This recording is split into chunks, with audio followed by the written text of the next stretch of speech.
buenas tardes, mi nombre es Soraya Ceni, cursante de segundo año de Derecho en la UNEYES. Hoy voy a disertar sobre la teoría del delito, correspondiente a Derecho Penal. Para estudiar jurídicamente el delito, se debe suponer que el delito es un ente jurídico, constituido por una fuerza física o fase objetiva y una fuerza moral o fase subjetiva. De acuerdo con la fase subjetiva, se plantea el delito como una estructura integrada por elementos fundamentales. En esta oportunidad voy a tratar el tema de la tipicidad y el dolo. La conducta típica o tipicidad tiene que ver con toda conducta que conlleva una acción u omisión que se ajusta a los presupuestos establecidos como delito o falta dentro de un cuerpo legal. Para que una conducta sea típica, debe constar específica y detalladamente como delito o falta dentro de un código. De acuerdo con Rodríguez Mora en el 2006, la tipicidad es la adecuación a la conducta a un determinado tipo penal, es decir, la conciliación de dicha conducta a la descripción que se hace de ella el legislador con el fin de ser considerada delito. La tipicidad subjetiva compara la conducta histórica concreta realizada con la descripción abstracta plasmada por el legislador en una norma. La adecuación de la tipicidad debe ser jurídica y aplicada por un juez. Constituye el acto humano voluntario ejecutado por el sujeto o la figura que describe la ley. Existe la tipificación penal, es la criminalización de una forma de cultura realizada por el legislador y establecida en una ley penal. Es importante explicar que la tipicidad la aplica el juez, la tipificación la realiza el legislador y la clasificación de un comportamiento como delito lo hace el fiscal. Por lo tanto, no se debe confundir tipicidad con tipo. La tipicidad se refiere a la conducta. El tipo pertenece a la ley, es decir, lo define la ley. En cuanto al aspecto negativo de la tipicidad, tenemos la atipicidad. Es la falta de adecuación de la conducta al tipo penal, es decir, es cuando un hecho atribuido a un sujeto no puede ser objeto de sanción por no ajustarse a una descripción penal y por esta razón no existe el delito. La atipicidad se produce cuando faltan los siguientes elementos: falta de bien jurídico tutelado, no exista voluntad manifiesta, no hay relación causal y por ausencia de los medios, formas y circunstancias previstas en la ley. La ausencia de tipo es la carencia de este. Significa que el ordenamiento legal no existe la descripción típica de una conducta determinada. Ejemplo, el robo simple no existe si el sujeto activo no se le halla el bien mueble que se supone robó, el cual es indicio principal para su determinación, detención y aplicación de la ley. En cuanto al dolo, ha sido definido por importantes autores. De acuerdo a Hernández Grisantis, el dolo es la voluntad consciente encaminada o orientada a la perpetración de un acto que la ley prevé como delito. Para Francisco Carrara, el dolo es la intención más o menos perfecta de hacer un acto que se sabe contrario a la ley.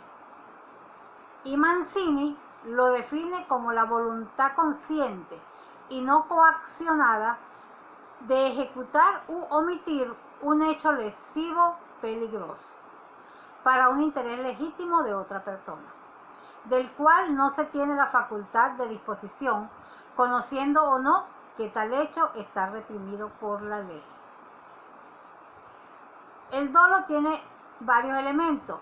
entre los cuales tenemos los intelectuales, donde se exige el conocimiento de los hechos actuales de tipo legal, que existen para el momento en que el acto de la voluntad se realiza y que por lo tanto son independientemente de la voluntad del autor.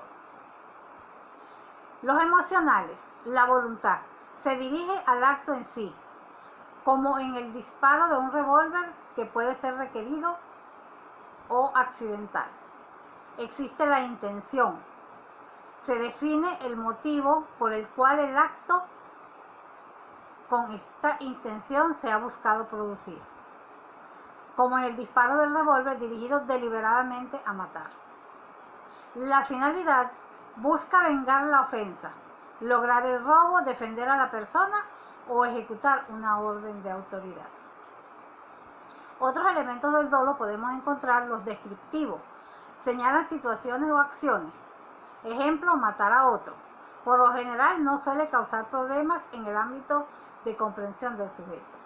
Los normativos son síntesis de niveles de conocimiento como expresiones culturales, como por ejemplo una exhibición obscena. Los esenciales, sin su concurrencia no se daría el tipo para que el sujeto se le pueda imputar esa situación. El sujeto la debe conocer. Otros elementos tenemos los accidentales de tipo. La muerte del otro es un elemento accidental. Que ese sujeto mate a otra persona con alevosía, esta es un elemento accidental típico. Extratípicos o generales son los agravantes y las atenuantes. Luego tenemos la clasificación del dolo, que tenemos dolo determinado. Es aquel que ha sido dirigido a un preciso fin criminoso. Por ejemplo, a la muerte de un individuo, también conocido como dolo específico, consiste en la consecuencia de un fin determinado. El dolo indeterminado también es conocido como dolo genérico. Es el que se dirige simplemente a cometer una acción prohibida por la ley penal. Existe dolo inicial, que es una intención que surge en el sujeto desde el principio. Ejemplo, tenemos el típico es de la persona que quiere matar y lo hace.